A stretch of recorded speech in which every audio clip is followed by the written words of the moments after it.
Welcome to Salcedo Paranormal. And tonight's show, excuse me, I will be sharing true paranormal stories from the web. Thank you all for being here. I'm trying out something new this time with Discord, so if I seem a little distracted, that's why.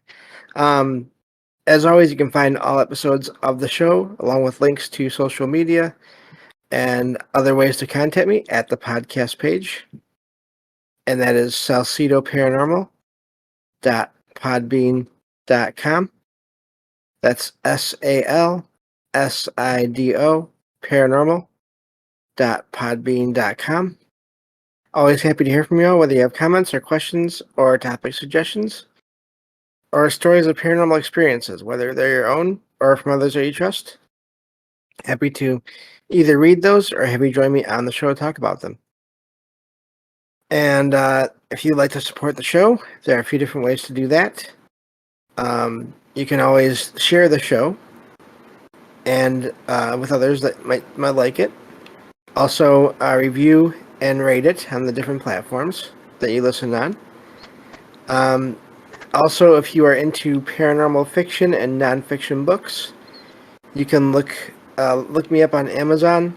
My name, James Salcedo, and you will find some there to check out and maybe hopefully buy. And then also there's always donation links as well for if you want to just make a donation to the show. It's never expected, but all help is always appreciated. There are always expenses with equipment and research and just general costs. So also thank you all for listening, whether you are here for the live stream right now or if you listen on the podcast or YouTube feeds, or if you listen on the Troubled Minds Radio Network, KUAP, Digital Broadcasting, at 6 p.m. Pacific, 9 p.m. Eastern, every night, right before Troubled Minds Radio comes on. I want to thank Michael Strange and also Rohan, good friends, for creating the music that you hear in the beginning and the end of those shows that you hear on that station.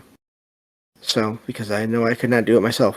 So, I think that takes care of everything. Thank you all for bearing with me as I took a week off.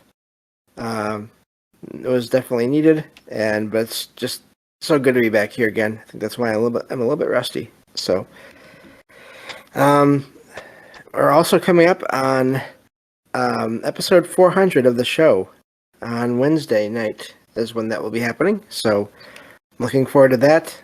I have a couple ideas as to what kind of show I want to do, and we'll go from there. So, and yeah, I think that's everything for now. So I will get to these stories that I found and see how many we get through today. So let's see here. Let me find the file again. Okay, here we go. All right. So this one says, around 3 a.m., a raging storm outside my bedroom window woke me up. I rolled onto my side in my bed to see my giant mirror on the wall, which is right in front of me. I observed a black mass obstructing half of the mirror. I suspected I was hallucinating, so I gazed at it for about a minute. I closed my eyes and then opened them again to find that the thing had disappeared. I could view my entire mirror, whereas before I could only see half. I immediately realized it was a shadow figure that had manifested itself in our reality through the power of a thunderstorm. So that's a short story, but it's also amazing because we've talked about this before on the show, different episodes, about the whole idea that the weather can affect things, including the paranormal, and maybe give energy to beings that are out there, and or beings that are maybe in one realm, and then possibly use that energy from the storm to maybe cross over to this one. Hard to say, for sure. But even the writer had this idea that it must have been able to show itself because of the storm. So that is really amazing. If you check back on the shows that I've done, you'll find one that talks about weather for sure. I can't remember now what number that was, but it's a little ways back. And so yeah, it just I do think weather can play a part. That's a fairly well known thing now. With even like paranormal investigators will sometimes say that they like to investigate when there has been a storm or when there is going to be a storm, even though in some cases you might want to be careful with that. But yeah, let me see here. Looking at the chat here, thank you all for joining me in especially tonight in this chat, because it's a different setup than I used to have. Using a different feature on Discord. So Rohan says maybe the static fields that storms make change what is possible, like the John Hutchinson effect. I don't know that name, but that wouldn't surprise me. You have all that energy, both the energy that you see in a storm, but then also just the energy you don't. And again, I mentioned this before in other shows, the way storms and weather in general seems to turn for no apparent reason, except in some cases it seems like it's almost sentient, like it's choosing where to go. And so again, is that some entity in there doing that, or multiple entities, or is it being drawn to different beings? It's hard to say. But I do think that there are possible connections between the paranormal. Yeah, elementals, as Rohan says in the chat there. Yep. Yeah. And that's in all kinds of weather. I mean, I'm not even... the story mainly talks about the light, I think the electricity is what they're mainly pointing at. But, I mean, you have wind, you have all the water going through the air in a lot of cases.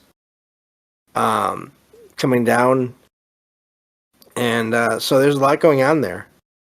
Even, I'm guessing, I mean, the when the lightning does strike, it has visible effects on things, on trees. You can set them on fire. I mean, on the ground. I mean, there's also that, I forget what it's called now, but there are times when, in cases where when lightning strikes on a beach, the sand that it hits is turned into glass. And again, what is that except maybe some kind of a mirror once it's solidified? So, yeah, just an amazing concept there. I wouldn't doubt that was possible.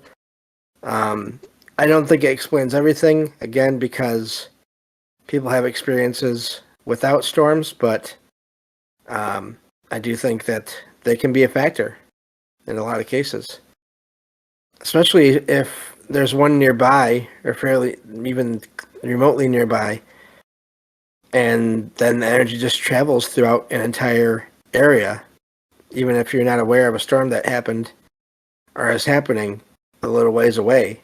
If it's not a severe storm, it could still be going on. So anyway, yeah, neat story there. I don't doubt that's a thing, that the writer could be right about that. The mirror thing also, I mean, again, the way they reflect and absorb light, I don't think I'd ever want a mirror right in the same room as where I'm sleeping. You hear about that. Some people, they get weird feelings from them anyway, so they won't even allow that to happen, to be set up that way in their own home. Other people, it doesn't seem to affect them unless they have an experience like this, I'm guessing. I wonder what the writer here in this case if they made that connection to the mirror or not. If they didn't, then it may still be there. The mirror may still be there. If they did, though, at any point after, well, maybe they moved it. I know I wouldn't want, like I said, I wouldn't want that there. And I've heard a lot of cases where it seems to be a lot of the stories you hear about, it's antique mirrors, but I think any mirror can be used as some kind of a portal for, or even a window for beings, for entities. There was one time, I don't know what it was or who it was. Excuse me, but I remember in my apartment here, I had to go use the bathroom, and as I was coming towards the bathroom door and everything, I had it open and I had the lights off because I get around my apartment by touch, by feeling the walls and everything. And so before I get in there, and then before I even turned on the light, I had this feeling like I did not want to look at the mirror, and I didn't know why, except I guess in the back of my mind I had this idea, even though I wasn't really aware of it, that there was someone there, and I didn't want to look at them. And it only happened that one time. And the rest of the time, before and since, it's always been fine. So, I don't know what that was about, but I don't doubt it. I've learned to trust the feelings that I have when these weird things happen, even if I don't actually see anything. If I get a weird feeling not to look in a certain direction or at something, then I don't do it. And I think that's the best way to go when you can. So, moving on to the next story here. Let's see. And, okay. So this one says, when I was around 3 years old, my mom and I were searching my bedroom for a sandal. As the minutes ticked by, my mom's exasperation grew. Suddenly, the sandal dropped in the center of the room, landing right before my eyes. My mom was in disbelief as I burst out laughing, since I was a toddler, and she kept asking how this had occurred. There was nothing situated in the middle of the room. The sandal literally manifested out of thin air. Even now, I am unable to explain it. My uncle had passed away some time ago, and my mom said he used to love hiding things from people as a joke. He had a special fondness for me, and we used to watch TV together when I was a baby. This was one of many paranormal things that occurred after he had passed away. So that's where the story ends. I like how it sort of comes together. The pieces sort of fall into place in a way. The further on you get in the story, at first it just sounds like your typical case of sort of like poltergeist or apport's activity where something vanishes and then it reappears. And in a way, I mean, that's still a part of it. But then the writer talks about their uncle, who used to like to do that same thing, hide things, and then have the people have to look to find them later on. The question there is, I mean, was that sandal anywhere in that house? Or if it was it somehow being hidden from sight, or was it not even there? There's all these questions you don't know when these things happen. And then, of course, how did it just appear? That's the whole part of the reason for the phrase, the term apport, I believe. How did it just appear in the middle of the room in between the mother and the writer when they were a toddler? It's hard to say for sure if it was the uncle, but given the information that the writer provided there, it very well could have been. It seems like maybe, especially if there was other things going on there, as the writer mentioned at the end of their story. If it was just that one event, then I could say, well, maybe it was, maybe it wasn't him. If there were other events that seemed to point in the direction of it being him, of course I'd love to know what those events are, but that's not written down there. So, but if there's other events that all seem to point at it being this uncle, then maybe it was, especially if there was nothing negative, really. I mean, frustrating for the mom, obviously, but nothing, no attacks, no fright, no fear. There didn't seem to be any fear involved in that one event. So maybe it was the uncle. But yeah, the whole the idea of things vanishing and reappearing, and I think in some cases it can definitely be a certain entity, a certain spirit, maybe. But I've also, there's one other story I had a little while back about this house where this family lived in this one spot in their kitchen. It was almost like a vortex, and whenever the writer and their family walked through that one spot, they said they felt like they were almost like they were falling, even though they weren't. And then there was this one day where the father, the dad, dropped his phone in that one spot, and it completely vanished. And then years later, in that same spot, it reappeared. It landed on the floor as if it had just fallen, even though it had been many years. And the people who were kids at the time this happened found it and verified it was their dad's old phone. So was that some conscious being or not? In that case, where there seems to be other things that indicate, I don't know, some of the other details of that story that I can't remember all of them now. But some of the other details, to me, make me think, no, there isn't a sentient entity there, being there, doing all these things. So it really is hard to tell. And of course I say it seems like that to me, but as I always say, I don't know for sure. But yeah, the whole objects vanishing and reappearing, especially in that manner, because sometimes the objects will reappear sort of in a spot out of sight where the people don't see it reappear. This seems like it was right there in between the people. So that's a whole other level, I think, in a way, because maybe people could write things off when they've looked all through an area and they didn't see an object, but then they look through again and they find it. I could see that being written off, even by the people experiencing it, as though I must not have looked there as hard as I thought I did, or I must have missed that spot. But when it's really just appearing in thin air and then falling onto the floor right in front of you, that's a bit different right there. It's a whole other level of the paranormal, possibly. So, okay. I think I have time for one more story here.